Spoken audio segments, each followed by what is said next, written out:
Hi, this is Dr. Ron. I'm busy with iGEMS learners covering digital literacy. Although they wanted to go into programming, but I think there's a different side to working with them in terms of exposing them to creativity and digital literacy. So just to give you an example of what they're doing today, yes, there are programs that can generate podcasts automatically. You type your text in and it generates a podcast, or if you go to ChatGPT and it'll generate the text for you there as well. I think the important lesson here is that they've done multiple applications, starting with generating the text. We used, for example, FreeMind to get them to understand the association of moving concepts around, where do they fit, etc. Then I gave them the brief of generating the content for a podcast for iGEMS. And just because 9 times out of 10 they don't know what they want to do, so we gave them a very specific task and they then are busy with that. So the idea there was they had to go and type up using the mind map to get the concepts and put them into slots, and then put that into a word processor and add more flesh to the skeleton, so to say. Took a decision to start to expose them to the ethical use of ChatGPT as well. And by that I mean is they have generated the content. So we went through the process of using ChatGPT to check the grammar and the spelling as a start. And from there, they were asked to do ChatGPT to generate the content of a podcast. So to take the same content, but to output as a podcast.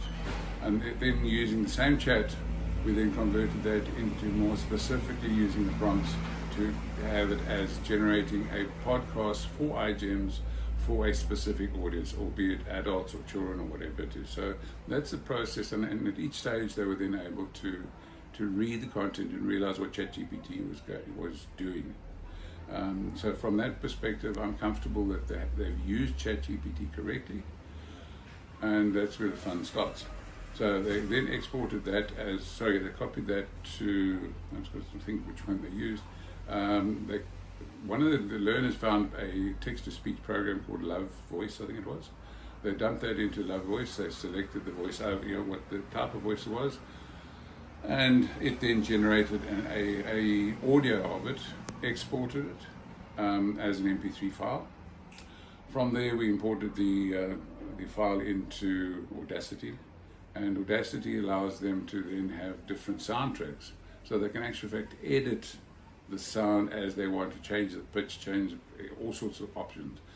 We then searched for royalty-free music as background music, added that in as a separate track, so they can actually see the tracks and edit the tracks and move the tracks in relation to each other to be able to then generate a full-on podcast. And let's say, for example, if the music was too long, they could then cut the end of the music off and then fade that music out. So it's doing exactly what the different an application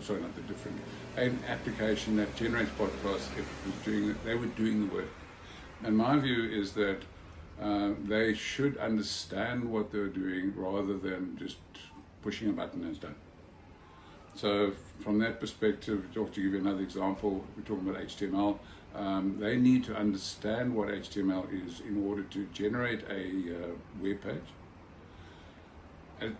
Let's say, for example, if it were in ChatGPT or other large language model, and they can then go in and actually edit the system to what they want. So they are still in control of the final product. And it's important that they do understand the philosophies and the technologies and the languages that sit behind that in order to get the maximum out. So in terms of iGEMS, the position that I've been trying to place this in is firstly to promote skills development with digital literacy, computer literacy, scientific literacy, and then contextualizing that in creativity and innovation. Our country desperately needs individuals who can think and not just do the work. For me, it's a case of arriving at a employer, and they should be saying to the employer, not what must I do.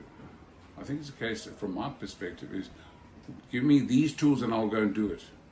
As I was explaining to one of the learners this morning, it was a case of saying, you can do the job, you'll get the job, but can you do more than the job and add value to it in the broader context? And by that I'm implying that creativity leading to innovation, leading to products in the market, that is what our country needs. Even if some of these students had to go into become artisans, if they become an artisan, they must become the best artisan that's available and use the skills and apply the skills in whatever context. So congratulations to iGEM on a fine program. I've been here for a few years now. I feel part of the furniture, unfortunately. But yeah, that's it. Thank you very much. Have a good day.